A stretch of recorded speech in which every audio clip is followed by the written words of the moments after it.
Bienvenue dans cette vidéo, on va parler de la préparation d'une solution par dilution. Alors qu'est-ce qu'une dilution? Une dilution, c'est quand on a une solution d'une certaine concentration et qu'on rajoute du solvant.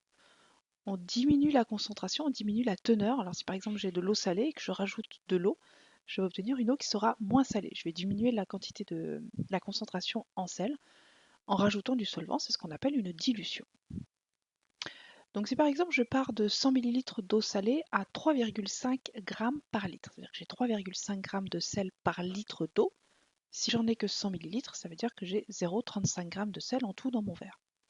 Je rajoute de l'eau jusqu'à obtenir en tout 400 ml, donc je rajoute 300 ml d'eau, mais je n'ai rajouté que de l'eau. Je n'ai pas modifié la quantité de sel, j'ai donc toujours mes 0,35 g de sel. Alors on va calculer la nouvelle concentration de la solution. Si j'ai 0,35 g de sel pour 400 ml de solution, soit 0,400 litres, pour 1 litre, j'ai combien?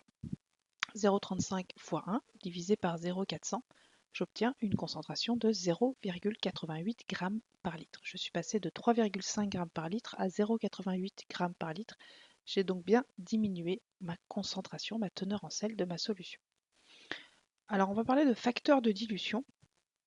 Donc on part d'une solution qu'on appelle la solution mère, donc la solution d'eau très salée tout à l'heure à 3,5 g par litre par exemple, que je dilue pour obtenir la solution fille, celle que l'on obtient après dilution. Alors vu qu'on ne modifie pas la quantité de sel, on peut écrire que la concentration fois le volume de la solution mère est égale à la concentration fois le volume de la solution fille. La concentration de la solution mère dans le cas précédent c'était 3,5 g par litre, le volume de la solution mère 100 ml, volume de la solution fille 400 ml. Si je cherche la concentration de la solution fille, c'est-à-dire la concentration de la nouvelle solution que j'ai fabriquée, concentration fois volume de la solution mère divisé par le volume de la solution fille, et j'obtiens les fameux 0,88 g par litre de tout à l'heure. J'ai divisé ma concentration par 4. J'ai multiplié mon volume par 4. Mon facteur de dilution est de 4. On dit qu'on a dilué 4 fois la solution. Diluer 4 fois, ça veut dire diviser par 4 la concentration ou multiplier par 4 le volume. Alors pour préparer une solution par dilution en laboratoire, donc on va ici préparer 100 ml d'une solution de concentration, on divise la concentration par 10. On part d'une concentration de solution mère C0, on obtient un dixième.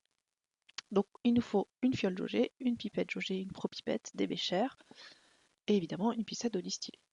Première chose à faire, rincer la pipette avec de l'eau distillée, puis la vider dans un bécher poubelle.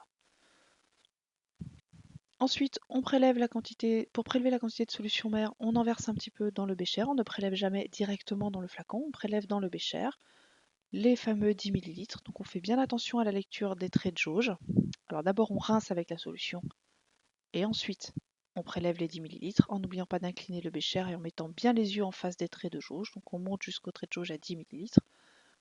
On vide la pipette, attention au deuxième trait de jauge quand il y en a un, dans la fiole. Et on rajoute ensuite l'eau distillée. Donc tout d'abord jusqu'à la moitié, un petit peu plus de la moitié, on mélange, on agite bien, et ensuite on ajuste jusqu'au trait de jauge, pareil, l'œil bien en face, à la goutte près. Et on homogénéise la solution. Voilà, donc ici on a préparé 100 ml à partir de 10 ml de solution mère, on a préparé 100 ml de solution fille, on a multiplié le volume par 2, on dit qu'on a dilué 10 fois la solution puisqu'on a divisé par 10 la concentration.